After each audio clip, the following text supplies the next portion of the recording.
Buckle up, friends, and welcome to the Thriving Alcohol-Free Podcast. I'm your host, Deb, otherwise known as Mocktail Mom, a retired wine drinker that finally got sick and tired of spinning on life's broken record called Detox to Retox. Let this podcast be an encouragement to you if alcohol is maybe a form of self-care for you, or you find yourself dragging through the day waiting to pour another glass. I am excited to share with you the fun of discovering new things to drink when you aren't drinking and the joy of waking up each day without a hangover. It is an honor to serve as your sober fun guide, so sit back and relax or keep doing whatever it is you're doing. This show is produced for you with love from the great state of Kentucky. Thanks so much for being here and big time cheers. Okay. Hey, friends, it's Deb. Welcome back to Thriving Alcohol Free. Are you surprised to hear from me? This is a little pop-up episode. I'm so excited. I have Abbie from Raising the Bar. You guys already know her. You love her. She was my guest on episode 101. Abbie, how are you? I am great. Thank you so much for having me. How are you, Deb? I'm so good. I'm so happy you're here. I'm actually on a little break right now for my podcast, but I wanted to have you on. I wanted to drop an episode to share the big news of our partnership for our May collab box. I am so honored to be partnering with Raising the Bar. Thank you so much for having me. We could not imagine a better partner than Mocktail Mom for the month of May. So thank you. Oh, thank you. It's been so much fun. And I love that we, the drink names for the box, the Lavender Daughter, named after my daughter, in honor of my daughter, Lily, and the Strawberry Daughter in honor of my daughter, Hannah. I love them. Very fun. So the box called Yo Mama. Yo Mama, let's just get it all out there. Right? We've been having fun with this. We have. I know Mother's Day and the whole month of May can be a challenge for a lot of people, whether they have a strained relationship with their mom or, they have lost a mom, and my mom passed last year, and this is still very much on my mind. And I think, what we wanted to bring to the table with Yo Mama is that, there's the moms of the friend group, there's the plant moms, there's the fur moms, there's, the nurturers and the caregivers. So this is a celebration of all of that, however you identify, whoever's in your life. And that's what we're trying to do this month. I love that. Yes. It's a box of joy, no matter where you are in your relationships and in life. Yes. Okay. I actually made the Strawberry Daughter, which is so delicious. I feel joy just looking at how festive and vibrant that looks. It's so good. And the hero ingredient of this drink is the Sweet Haven Tonics Strawberry Basil Chili, which is phenomenal. Cannot speak highly enough of that ingredient. And the lavender syrup that's in the Lavender Daughter drink is delicious from Portland Syrups. It's delicious. And I think, when people taste the drinks and open the box, I hope they feel that joy. I hope they feel that celebration, because it's a beautiful time of year. I feel like we're all coming back to life with spring. And I think the flavors that went into this and the care and love you put into crafting the drinks really shines through. Oh, thank you. Thank you. Okay. So many moms, I think like both of us, and we talked about this on episode 101. So you shared your story, the background story of Raising the Bar, but many moms, turn to wine to cope or connect. I know I did for sure. Yeah.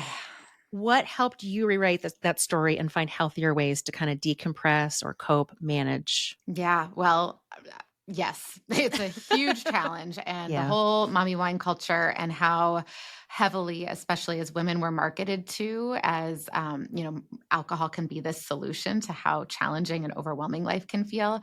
I 100% bought into that. I felt that way before kids and after kids, especially that kind of moment, which felt like an opportunity for myself, seemed so important. And I think, like many of us do, we found that, this actually isn't serving me. Actually, this is getting in the way of me being present, both with myself and with my kids and my family.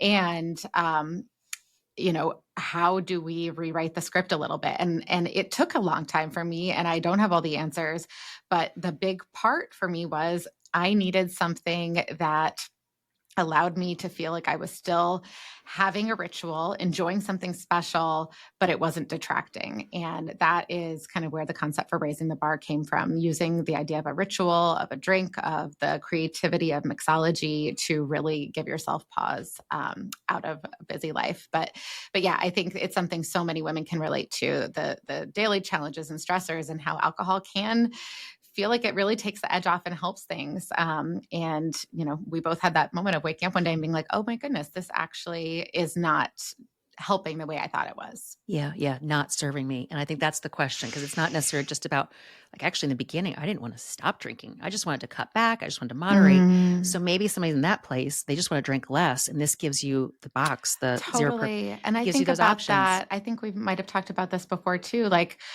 maybe in another lifetime, would that have been my path where I could have cut back or moderated? I think we're in this really interesting climate where there are more options and not everything is black and white. For me, that's not something I need to go back and revisit. I feel really confident where I am now. But I think you're right. Like, for some people, I think the all or nothing might be too overwhelming to even dip your toe in. And this landscape of really having an opportunity for everybody to explore their relationship is very exciting to me. Totally. And to have to receive a box in the mail and to have the products, how to make it, a playlist to go along with it. I mean, the recipes, it just makes it so easy. It's beyond That's what pressing the easy button. It's the easy button. Everything is so hard. There's so many lists and things to do. And that's such a great point. What we want to have in this experience is we help you do that discoverability piece. We curate these things. Our partners help us do that. And we try to give you something really special that you don't have to do all of that brain work when you're already doing so much. Yep. It's so good. Yeah. And then you can try new things, because even if you're, still maybe drinking cocktails, you can have some 0 proof cocktails and see, just see how delicious they are. So, okay. One thing though, I do hear, and I think both of us have heard a lot, is like, I could never give up alcohol. I felt that. I mean, that was not on my radar screen. I'm kind of accidentally sober. I mean, really, that's what happened. What surprised you most, when you stopped drinking? And how it's actually added to your life. Oh, I love that. So I think one of the things that in hindsight, I really realized was alcohol really romanticized so much of life for me. And I thought that was what it was. And now I realize we can romanticize our own lives. We can find beauty and meaning in all of these moments. And alcohol is not like the catalyst for that to happen. So I think for a long time, I was stuck in this mentality that alcohol is this catalyst for good or fun or interesting, worthy things to happen. And now I realize that was just a crutch and it was a story I was telling myself. So once I kind of settled into an alcohol-free world, I think I just woke up a little bit. Like, colors were brighter, feelings were more intense, and some of it was hard and some of it was great. But I definitely understand that perspective, because until I was really ready, that wasn't something I ever considered was an option for me. I couldn't have imagined it. No, I was going to say, okay, could you have ever imagined, because you've been alcohol-free since 6 years now. 6 years. Could you have ever imagined, like 7 years ago, right, when you're drinking your wine, whatever, could you have ever imagined right now that you're mailing out thousands of Mocktail 0 proof cocktail kits every month? I think about that all the time. Like, I just turned 40 and I think, okay, what was I doing 10 years ago? What was I doing 10 years before that? When I think about life in these decades, I'm like, oh my goodness, so much can change in a seemingly short amount of time. And 10 years ago, never in a million years, I wouldn't have understood why somebody would do that. Same. And I feel like I have in many ways been given this second lease on life, where not only have I had the opportunity to enjoy life alcohol-free, but it's given me this meaning and purpose and opportunity to share with others and hopefully provide some hope and encouragement that life doesn't end after alcohol. And I know that is what you do for your audience too. And having people like you to look up to and learn from and take inspiration from is, I think, so important for people who are at the beginning of their journeys. Totally. Because I remember starting, I could not imagine getting through the first weekend. I could not have, I didn't think I was going to make it through the first weekend, let alone a week or 10 days, like double digits without a glass of wine. I'll never forget it. And there's women in my membership. One gal just celebrated 100 days. Oh. One gal just celebrated 50 days. And we just get together and drink mocktails. But it's like, I remember that so well, even though now 1,500 days or 1,600 days later, it's vivid. Totally. And those early days, I feel like those milestones are almost more important because they do seem so hard to process. But I still have my husband gets me little chips every year. So I have my 6-year chip right here. And I think it is so important to continue to celebrate those, because what can feel like, okay, now this is just who I am. No, it was hard fought, right? Yep. To get here. And, but I really love this idea of those early wins and getting that momentum and that confidence as you go, continuing to celebrate. And this kit is perfect to celebrate your own success or to celebrate somebody else maybe who's having success. Maybe this is a great gift to send to somebody. Send one to yourself as a gift, to celebrate your wins, because it's especially in the beginning, it's so hard.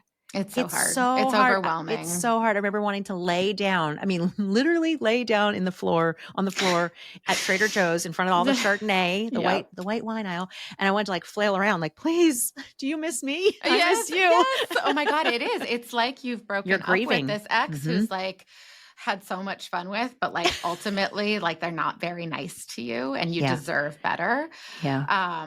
But I remember the beginning. So I quit around the holidays and I had all this time in the evening. I was like, what do I do with all I had no idea. Like just drinking gets you either locked into the couch or you're, just doom scrolling or whatever. And I remember the early days, I painted several rooms in the house because I was just like, what do I do with myself? And I was like, okay, I can do stuff. Yeah. I can do you stuff have and time accomplish now. Things. Yep. I have time and energy and bandwidth. And that, I think some of that is in the beginning quite novel. And 6 years later, I'm like, okay, there's other things I have to push through for sure. Agree. Yes. But I think that was really exciting. And I think a lot of people are surprised when they realize like, oh, wow, there are some really quick wins to be discovered here if you let yourself be open to them. That is so true. Quick wins. Yes, you will feel them. Yeah, that was why I started my Instagram 10 days into alcohol free, because I was like, 10 days in. I was so bored at night, and people were saying like, "Oh, I'm now doing these adult coloring books,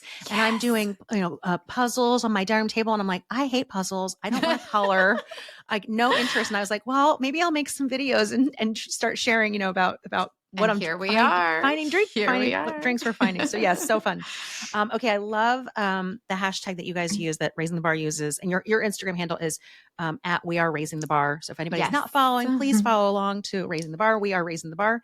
And your hashtag is Redefining Happy Hour, which I think is exactly what you were just describing. It's encompasses exactly what you guys are doing. It's perfect. Oh, thank you. Yeah. It's beautiful. I think that's exactly right. Like a big place that I was coming from when I first was on this journey is feeling deprived. Like, what am I not going to get to do? What am I missing out on? And the pivotal reframe for me was that redefining happy hour. Like, what are the good things to look for? Happy hour is for everybody. Celebration is for everybody. That social connection is for all of us. And the more we can look for the gifts that we're given from this rather than the things that are taken away, I think the easier the journey is. So true. So true. And being just a space of gratitude for this opportunity. Yeah. It's a new lease on life in a lot of ways. It is. Okay. We know that rituals are everything, like in the zero proof space. Do you have any favorite alcohol-free rituals or mocktail moments, or kind of your go-to? What's your go-to like wind down maybe? Yeah. For me, I love mocktails, obviously. However, over the past 4+ years of working on this business, I have really started to enjoy cooking in the evening with a ready to drink, whether it's a non-alcoholic beer or a ready to drink cocktail. We work so hard on recipes and sourcing products that for the daily ritual, it's something accessible, easy, instant. And it's also a nice chance, like while I'm getting ready for dinner with the kids, to kind of feel like, okay, my daytime is over now, my nighttime's starting. So that's one for me. What's yours these days? Love it. Well, it's so interesting you say that. Okay, right. Because I mean, in the beginning it was making mocktails and that was the focus. Yes. Now I feel like I've like you, I definitely reach more for the RTDs, the ready to drinks, more so probably than anything, even though I did make my daughter a mocktail last night, but we got out the blender, we actually I made her a peach something, had rum, peach, non-alcoholic rum. Oh, that obviously. sounds great. Yeah. Lil loves the mocktails, but now I probably reach for the RTDs, and then non-alcoholic wines is probably my go-to. Yes. Yeah. And like, that's the thing. Like if that was a thing before, it still can be. It just happens not to have the alcohol. But yeah, it really is that visual cue. It is that, putting it in the lovely glass, pouring something out of a bottle. It's all of those things that are, allowing you to be intentional with that drink. Yeah. Yeah. And I feel like it does help kind of transition from because I work from home. So it's like that daytime to okay, now I'm in the other part of the house, or, maybe I'm still in the same part of the house, but I've transitioned over to my evening routine. That's a challenge. Yeah. Okay. If somebody's listening today and they're maybe quietly just questioning their drinking, or just feels out of sync maybe with how they're coping, which I know like both of us have gone through hard, we've all gone through hard challenges. What am I saying? What's one small but powerful first step you would share from your own experience for So I think most of us who have struggled with alcohol or substances, we are self-medicating, whether or not we're aware of it. So we're trying to escape something, we're trying to numb out from something. And I think when we are taking that first step, just giving yourself the opportunity to observe your feelings. It sounds so simple and so corny, but what are the thoughts going through your head? What are the kind of urges or defaults that you would typically go to? And can you sit with that discomfort for a little bit and just get quiet with yourself and listen? And I think the biggest thing for me, this whole journey is oh, wow, I'm getting to know myself again. I've been drinking since I was a teenager, and there's a lot of myself I didn't get to know because I was quieting all of it. It was simpler, faster to quiet than it was to get curious and to try to understand where I was actually coming from. So true. Boy, just to observe how you're feeling. Yeah, right? It sounds so simple, but it's huge. And it's something that I do today still. I mean, when I'm being tested by one of my kids or something, okay, take a beat. What am I feeling? What's going on here? You feel it in your body. You can feel those things. So I remember when I would reach for that first drink in the evening, it was okay, I'm uncomfortable. Reach for it. Okay. Yeah. And then, okay, now we're all good. Now I can deal with you. Okay. Put on the TV. No, it's not all good. Yeah. So that's what I would say. Just get curious with yourself and be patient and listen to yourself. That's so good. Okay. I'm super excited. I'm so excited to be doing this box with you, but we're going to do a live happy hour together on Zoom on May 22nd. Everybody's invited, whether they bought a box or not. Yes. They can come to the happy hour, bring whatever they're drinking, or order the box. We're going to make the drinks on the Zoom. We're making both of the mocktails, the 0 proof cocktails. Yes. We're making the drinks. And, okay. Yes. Do you want to share anything? We haven't done a happy hour like that together. No, but you've we done haven't. Them. So, yeah. I'm really excited. I think one of the big things that we want to do more of this year with Raising the Bar is just bring that community piece to life. That's great. We show up on social and things like that, but something live like this where we can see each other's faces wherever we are. Yep. And like you said, you don't have to be making drinks from the box. You can have a glass of water. You can whip up your own thing. We just want to chat with people and give people the opportunity to share a drink from wherever they are. So yes, it'll be Thursday, May 22nd, 8:30 Eastern. We will send out a Zoom link. There is no fee to attend. It is free for anybody, but we will ask for RSVPs. And we'll be doing a giveaway during the happy hour where we'll give away one of the boxes and a couple other special goodies, including your new book, which we're really excited about. Oh, thank you. Thank you so much. Okay. Yes. I'm super excited. Actually, I don't think I even told you, I'm going to be in Florida with my husband. So I'm going to be in a hotel room. I'm bringing the box with me. So the box, travel with it. It travels. You can travel. You can bring your mocktails with you. I'm bringing them with me to the very nice hotel he's going to for a work event. And I was like, he told me he was going on this trip to Florida. I was like, Florida. I'm going with you. I love that. And you know what? That's such a great idea. We've had customers reach out and be like, can I actually switch my address for this month? We're going to be traveling. We want to share these drinks with our friends. So if you're hosting, if you're traveling and you want to have something at the hotel or the Airbnb, I love that idea. That's so great. I'm super excited. Yes. So next time I see you on camera, I'll be in a hotel room. I love that. Okay. I want anybody who hasn't heard your story, who wants to hear more of your story, to go back to episode 101 of Thriving Alcohol Free of this podcast. podcast. You're so inspiring, Abbie. I can't tell you how much I appreciate just your support and encouragement all these years. We did a Facebook or Instagram live way back in the day. Way back in the day. And you are doing so much to help just continue to raise everybody in this space, rising tide lifts all ships. And you are a huge part of that, and so well respected by everybody in this industry. Right back at you. So, this is one of my favorite things about ending up here is connecting with other people who are doing similar things and supporting each other and making sure people are knowing what's out there because there are so many resources and you're not alone if you're new to this and exploring. There's people who want to help you and excellent communities surrounding you. Totally.